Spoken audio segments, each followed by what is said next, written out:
As we said, Hilbert spaces are particular examples of Banach spaces. These are those Banach spaces where the norm comes from a scalar product. And because of the presence of a scalar product, there are some constructions that, that can be done, but that in general don't make any sense in a Banach space. So we'll see some of them now. So let's V the scalar product be a Hilbert space.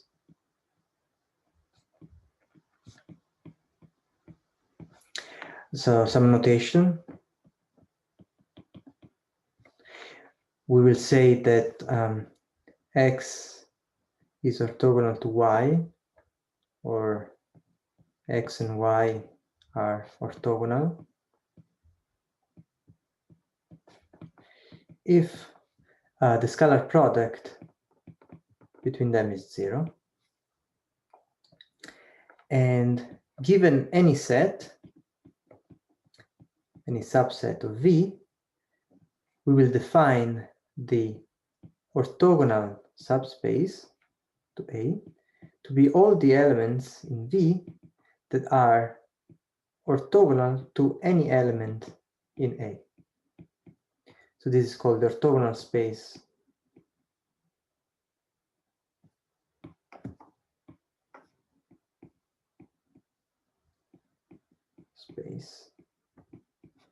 to A.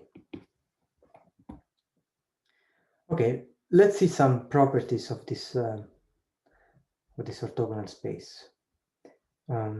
Maybe let's start with something very obvious, that is the fact that the scalar product has a map from V to V into R. This is, of course, it's a bilinear map, but it's also continuous.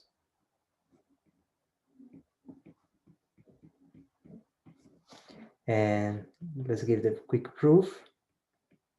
This is a consequence of Cauchy-Schwarz inequality, because if you take a point X and Y and then we perturb it by adding Hx to X and Hy to Y, then if we see how this differs from the value xy, then expanding this scalar product, what we get is this is x hy plus hxy plus hx hy. And now by Cauchy-Schwarz, we have that this is less than the norm of x, the norm of hy, plus the norm of hx, times the norm of y, plus the norm of hx, times the norm of hy. And this quantity goes to 0 as the norm of hx and hy goes to 0. So the scalar product is continuous. Second property, whatever is A, its orthogonal space is a closed sub-vector space, so subspace of V. This is for any A in V. Indeed, so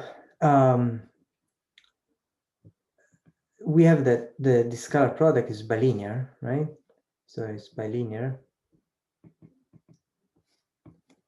So as soon as if we fix one of the entries, it becomes linear, and then this we have that. Therefore, this space here is a vector space.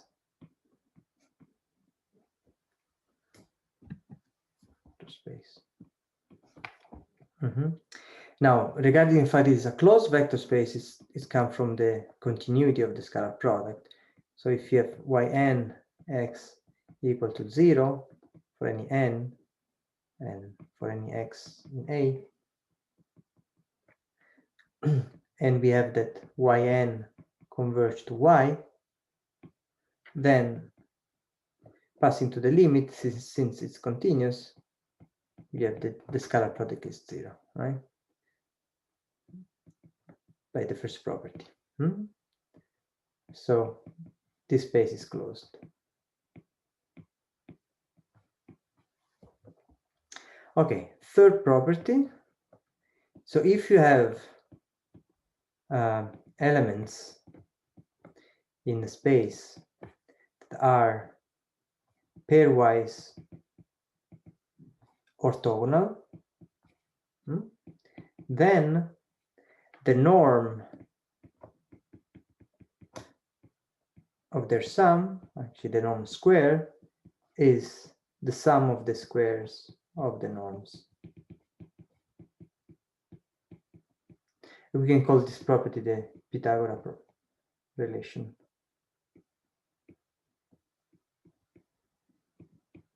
This is the Pythagorean theorem. Now, indeed, comes just from the linearity, bilinearity of the scalar product. So this is x1 plus xn, scalar product with itself. Now, this is, we can just write it as sum over I and j of the scalar product between xi and xj. I and j go from 1 to n. Now we can write this sum as two sums. There's the sum where j is equal to I, so xi, plus the sum when they are different. But as we said, as we are assuming these are orthogonal, so this element is 0. All these elements are 0. So what we get is the sum of their norms square. Okay, these are three properties of the scalar product. On Hilbert spaces, one can consider orthogonal projections. These are maps that are very natural, and they may define in different ways. But what is very important to know is that this construction of projections, which are more or less canonical, they only depend on the choice of the scalar product, they do not make sense for norm spaces. So, but now if you are in a Hilbert space, and we choose a closed subspace, then there exists a unique map from V to V, linear and continuous,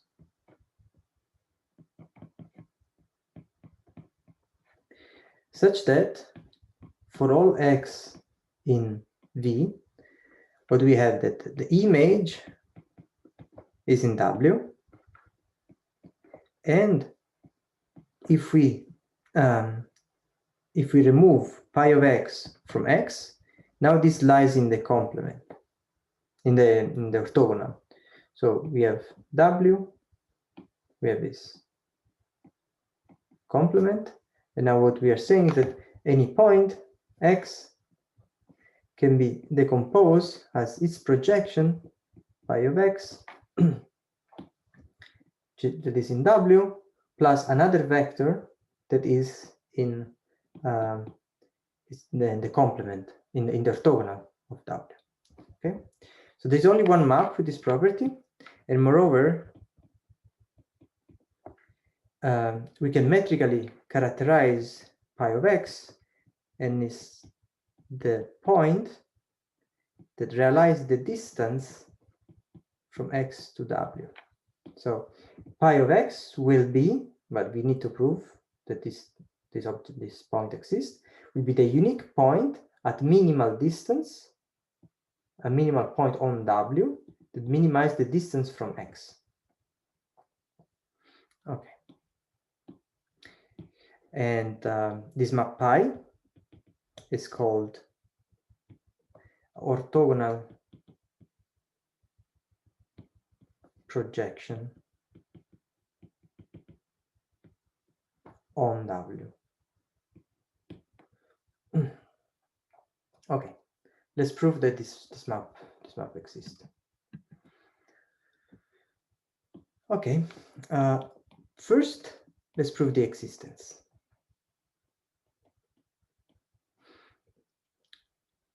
So again, this is W, and we consider W orthogonal. Okay, so first, if X is already in W, we can define W pi of X to be X. So if it's already in W, we just take the same point. If X is not in W, X, we can consider points Yn, let Yn points in W, such that since we don't know that the distance is a minimum, then we are considering points that converge to the infimum. So let's consider the square of this. So this distance, by definition, this is the infimum of all points X minus Y when Y is in W. So we take a sequence of Y that converge to this infimum, okay? And they converge fast enough that this is the error at most. Okay. What we are going to use is the parallelogram identity. We're using the parallelogram identity, which I recall is for any X and Y, X plus Y square plus X minus Y square. This is equal to twice norm of X square plus twice norm of Y square. Okay, this is for any X and Y. So we are going to apply, so as X, we will put X minus Yn, and as Y, we'll put X1 minus Ym. So we want to prove that the sequence Yn is Cauchy sequence. So I will reverse. So twice, so I'll take X minus Yn squared plus twice X minus Ym. Now, parallelogram identity, this is the sum. So the sum is 2x minus Yn minus Ym plus the difference. The difference will remove the x. So this is Yn minus Ym squared. Okay. So we can write this as Yn minus Ym squared equal twice X minus Ym square, I forgot the square here, square, plus twice X minus Yn square minus, now this term here, I will put in evidence that 2, which then with the square becomes a 4, 4 X minus Yn plus Ym over 2. Now, what is important is that since W is a vector space and all these points are in W, also their average is in W. So this point here is a point in W. Therefore, this distance is at most, so is at least the distance between X and W. And for these other terms, have this bound. So now I can bound the first two from above. So this is twice, okay, sorry, I forgot a square here. So twice the, actually I can put 4 distance xw square plus 1 over 2 to the n plus 1 over 2 to the m minus 4, and now I could take the lower bound, distance, forgot a square here as well, distance xw square. So now you see this cancel. So what we get this is less than, let's say, I forgot that this, here there was a 2, which means also I have to put 2 here.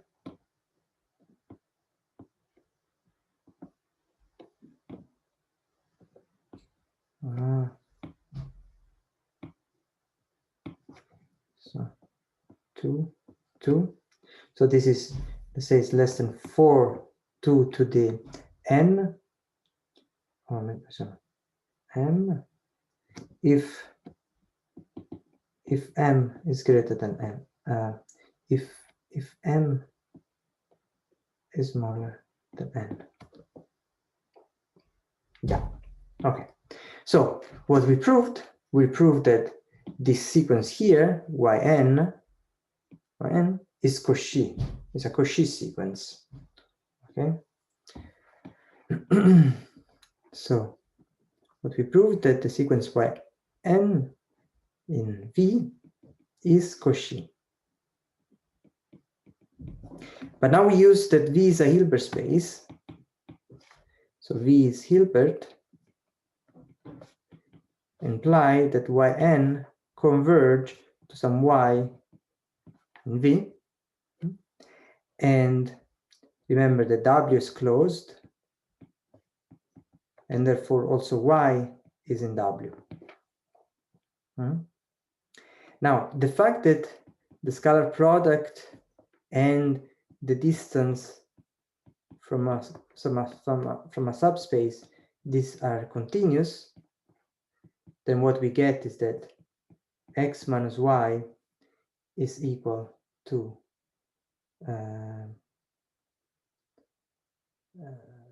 the distance x and w. Actually, I'm only using that the scalar product is continuous. This is whatever number it is. This is continuous, and therefore y realized the distance. Okay, so we found a point that realized the distance. Now let's check that this difference x minus y is in the orthogonal. Okay, so now take any point z in W. Then for all real values lambda, we have that x minus y plus lambda z, this norm, this is, of course, is less than, since this point is in W, this norm, this distance is less than distance between between x and W square, which we said is x minus y square. On the other hand, we can develop this norm and get that is equal to x minus y square minus 2 scalar product x minus y z plus lambda square z square. Okay, so now so I forgot a lambda here. So this is minus 2 lambda.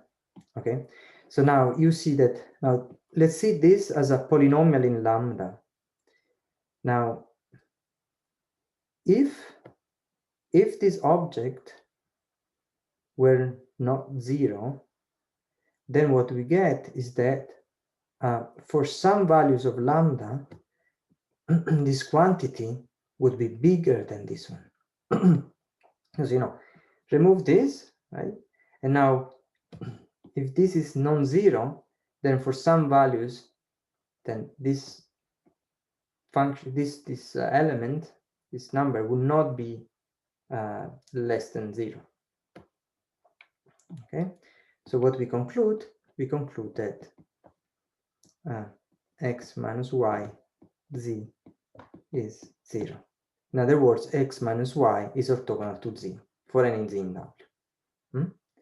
And this proves the existence of an element y in W with the property that, okay, it realizes the distance and the vector x minus w is in the orthogonal. Now let's prove the uniqueness of this point. So let's prove uniqueness. So let's consider two possible maps, pi1 and pi2, value into W, such that when you remove the value, the image from X, then this element is in W orthogonal. Okay, but now what we have that for any X in V, if we consider pi1x minus pi2x, then we can say the norm square. Then we can write this as the norm of the vector with itself, like 2x, sorry, minus pi2x. Now I'm going to write the same vector, but to this vector I'm going to add and subtract the value, the vector x. So it's x minus pi2x minus x minus pi1 of x. Right? So I add and remove x, so nothing has changed. Okay, but now what we have that the image of pi, of each pi is an element in W, and each of these vectors instead is in W orthogonal, right? So the scalar product between these elements is 0. And therefore, what we conclude is that for any x, pi x minus pi2 of x is 0, which is, this is for any x. So it's the same of saying pi1 is equal to pi2. So this proves uniqueness of the map pi. Now let's prove that the map pi is linear.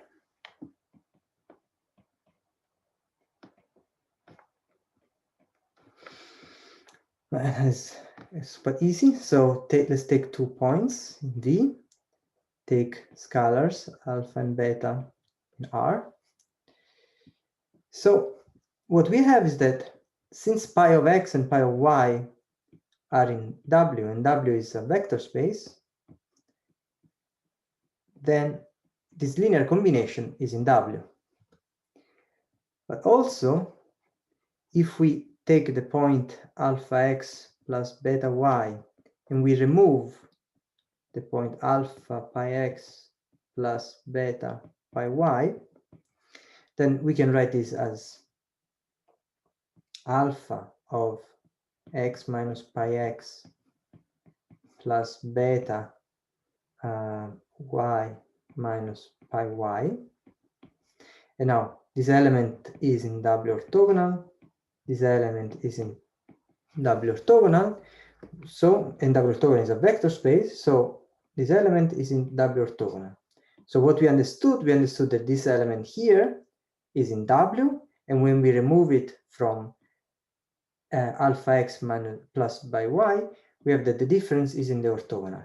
By uniqueness,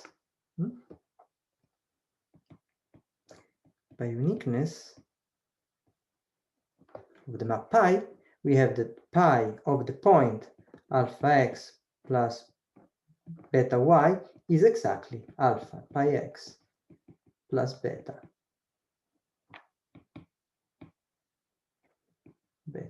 pi y. In other words, pi is linear. Okay. Now,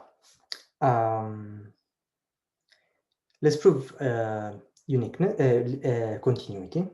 So instead of, so we will prove that the map is actually one Lipschitz,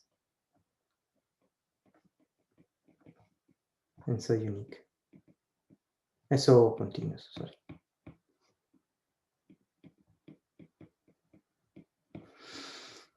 So the norm of pi of x is a square. Okay, I can add to this number another positive number, which is x plus no, minus pi of x. So I'll just add this positive number. But now these two numbers, these two vectors are orthogonal to each other. One is in W, one is in W orthogonal. And what we know is that the sum of the squares norms is equal to the square norm of the sum. But if you sum these vectors, you just get x. So we prove that pi has norm 1, or less or equal than 1. Okay, actually pi has norm 1 because one can take x to be an element in W, for which this becomes all an equality. The presence of orthogonal projections in Hilbert spaces makes us understand who is the dual of a Hilbert space. Actually, the answer is going to be that the dual of the Hilbert space is canonically isomorphic to the Hilbert space itself. So we'll call this result the self-duality of Hilbert spaces. And this is the result. So if F is Hilbert space,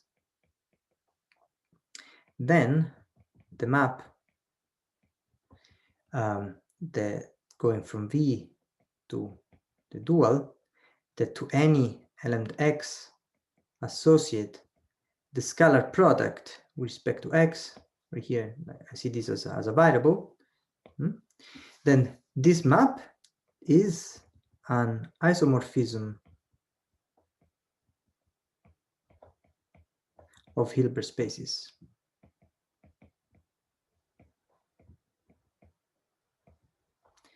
So what I'm saying that this map so is well defined. This is an element in here, and the map is linear, and really is so it's a bijection, and preserves the norm, and therefore, in particular, it tells us that this object here is the norm is coming from the scalar product, actually the scalar product from here. Okay, a proof. Okay, so the map, the scalar product, so if the map that to any y associate the scalar product of y with a fixed x, right?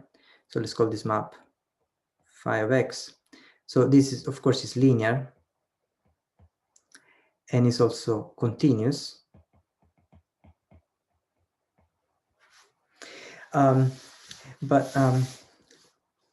Let's remind, so it's continuous because the scalar product is continuous.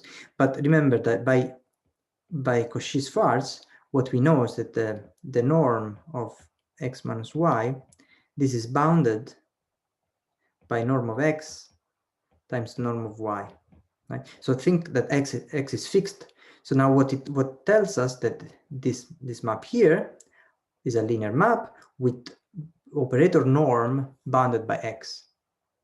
Okay, so let's write it as the operator norm of phi of x is less or equal than norm of x.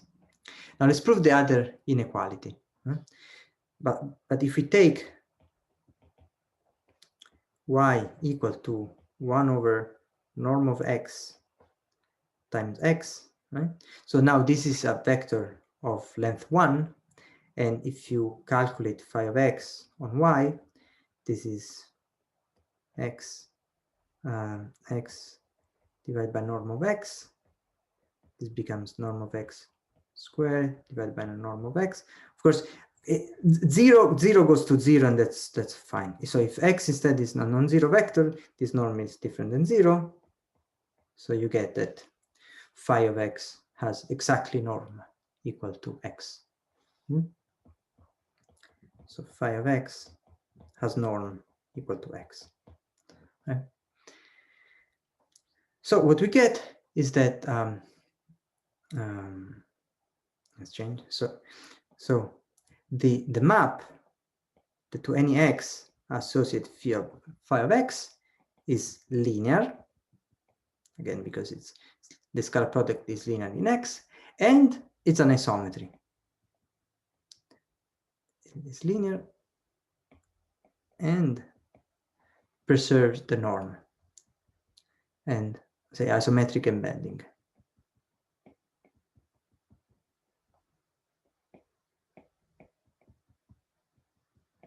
An isometric embedding.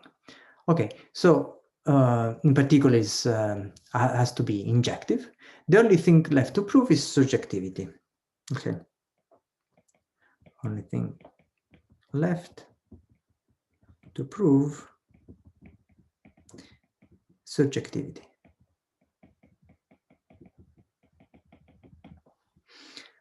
Okay, so let's take an element in the target, so a linear operator. Of course, let's say that lambda is different than 0 because the vector x0 goes to the 0 map. So let's take a non-zero vector, and let's see that this linear map can be seen as the scalar product with respect to some element in V. Okay, for doing that we are going to use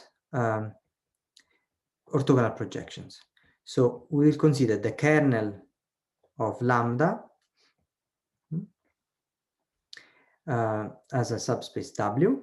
So the fact that lambda is continuous, then we get the W's closed. And because it's linear, it's also a subspace. So linear, apply that to a subspace. Therefore, we can consider the projection pi, the projection on W, from V to W, orthogonal projection.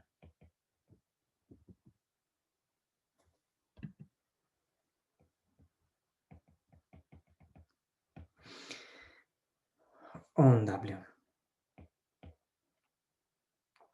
Okay, the fact that W, like that lambda, is different than 0, it means that there exists a vector for which lambda of x is different than 0. By linearity, we can multiply this element to be the value to be equal 1, right? So this is a real number, right? And now, as soon as it's non-zero, we can multiply by some lambda, some factor here, alpha, to be sure that the value is actually equal to 1. Okay.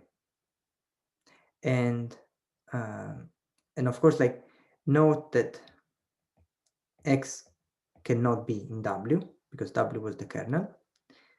And being not in W, when I remove his projection, then this will not be the 0 vector.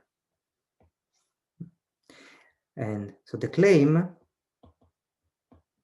is that lambda can be seen as the scalar product of x minus pi of x divided by its norm square. This is the claim. This is what we want to prove. Okay, we want to prove that lambda is the scalar product. Okay, indeed. Let's try to prove it. So first of all, we observe that for all z in W and in V, we have that z minus lambda z times x minus pi of x. I claim that this is in W. Since, let's apply W and see that this is 0. Lambda of z minus lambda z x minus pi of x. Okay, this bilinearity is lambda z minus lambda z goes outside because it's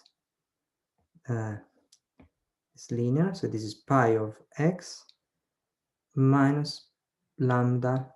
So lambda of x, lambda pi of x. Now, this is in W. So all of this is 0. This was 1. So it's, and therefore these two elements are the same. And therefore this is 0. So, and therefore this element here is in the kernel of pi, which we call W. And now we calculate, so which means that if we take this element that is in W, and we take the scalar product with x minus pi of x, which is in W, then the scalar product is 0. But let's develop this scalar product. What we get is z scalar product with x minus pi of x minus lambda of z scalar product this element with this element is the same element, so I can write it norm of x minus pi of x squared. Let's remember that this is non-zero, so I can divide by the quantity and I get that lambda of z as the formula of being a scalar product with an element, and the element is exactly this element here. So we prove the claim.